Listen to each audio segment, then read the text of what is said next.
খুবই অল্প উপকরণ দিয়ে দোকানের মতো পারফেক্ট ভাবে কিভাবে সস তৈরি করবেন সেটা দেখাবো আজকের এই ভিডিওতে। ভিডিওটা সম্পূর্ণভাবে দেখবেন আশা করি। দেখতেই তো পাচ্ছেন ভিউয়ার্স, এটা কতটা পারফেক্ট ভাবে হয়েছে। এই রেসিপিটা যদি আপনারা ফলো করেন 1 বছর পর্যন্ত সসটা সংরক্ষণ করে রাখতে পারবেন। এখন তাহলে চলুন রেসিপিটা জেনে নিয়ে যাক। আসসালামু আলাইকুম, ওয়েলকাম টু নিউ ভিডিও। এখানে আমি টমেটো নিয়েছি 2 কেজি। সসটা যদি একদম পারফেক্ট কালার আনতে চান তাহলে একদম পাকা টমেটো নিতে হবে, তাহলে কোনো ধরনের ফুড কালার ইউজ করতে হবে না। এখন আমি টমেটো গুলো ধুলাই করে একটা চাকুর সাহায্যে 4 টুকরা করে নিব। দেখতেইছো পাচ্ছেন ভিউয়ার্স কিভাবে আমি কাটতেছি। আপনারা চাইলে এভাবে কেটেও ডিপ ফ্রিজের মধ্যে সংরক্ষণ করতে পারেন অনেক দিনের জন্য। এখন যেহেতু টমেটো অনেক কম দামে পাওয়া যায়, সেম ভাবে আমি সব টমেটো কেটে নিয়ে একটা ট্রের মধ্যে রাখলাম। দেখছেন আমার টমেটো গুলো অনেক লাল, যেহেতু আমার কোনো ধরনের ফুড কালার ইউজ করতে হবে না। আর যদি আপনারা চান ফুড কালার ইউজ করতে তাহলে কোনো ধরনের অসুবিধা হবে না। এই সসগুলো তৈরি করতে আমি কোনো ধরনের পেঁয়াজ, রসুন বা আদা ইউজ করব না। খুবই অল্প উপকরণ দিয়ে তৈরি করব। দেখেন দোকানের মতো হবে ইনশাল্লাহ। ভিডিওটা শেষ পর্যন্ত দেখতে থাকুন।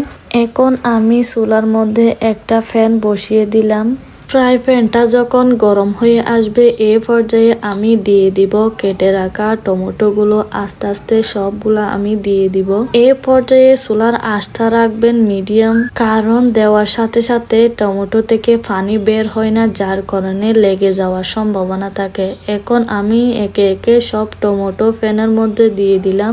টমেটো গুলো সব দেওয়ার পর এখন ঢাকনা দিয়ে ঢেকে রাখতে হবে যাতে তাড়াতাড়ি সিদ্ধ হয়ে যায়। কিছুক্ষণ সিদ্ধ হওয়ার পর যখন দেখতে পাবেন পানি বের হচ্ছে, এই পর্যায়ে আপনার চুলার আঁচটা বাড়াই দিতে পারবেন। তারপর আস্তে আস্তে চামচ দিয়ে গাঁটতে থাকবেন যাতে টমেটো গুলা পারফেক্ট ভাবে গলে যায়। এখানে কিন্তু আমি কোনো ধরনের এক ফোঁটাও পানি ইউজ করি নাই। দেখুন টমেটো থেকে কতগুলা পানি বের হয়েছে। আবার কিছুক্ষণের জন্য ঢাকনা দিয়ে দিব। এরপর আবার চলে আসলাম। এখন দেখুন কত সুন্দর পারফেক্ট ভাবে গলে গেছে টমেটো গুলা।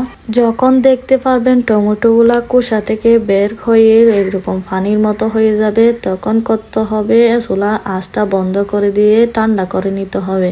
এখন আমি চুলার জালটা অফ করে দিয়ে এখন ঠান্ডা করতে দিব কিছুক্ষণের জন্য। যখন ঠান্ডা হয়ে আসবে তখন একটা ব্লেন্ডারের সাহায্যে ব্লেন্ড করে নিয়ে এরপর একটা ছাঁকনি দিয়ে সেকে ফেলতে হবে যাতে কোনো ধরনের বিচি না থাকে। ভালোভাবে সেকে নেওয়ার পর এখন চুলার মধ্যে একটা ফ্যান বসিয়ে দিয়েছি।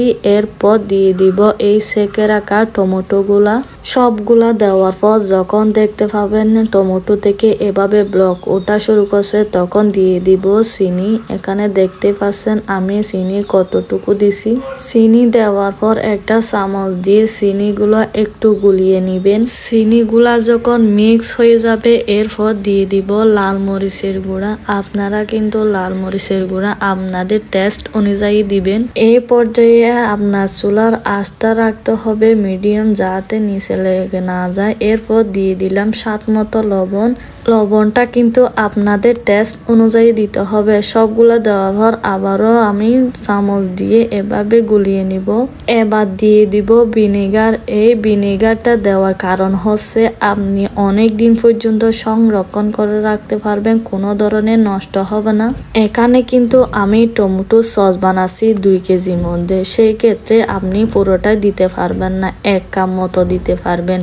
অনেক দিন সংরক্ষণ করে রাখার জন্য এটা একটা গুরুত্বপূর্ণ টিপস। এখন আমি এই ভিনেগারটা দেওয়ার পর আবার চামচ দিয়ে ভালো করে গুলিয়ে নিব।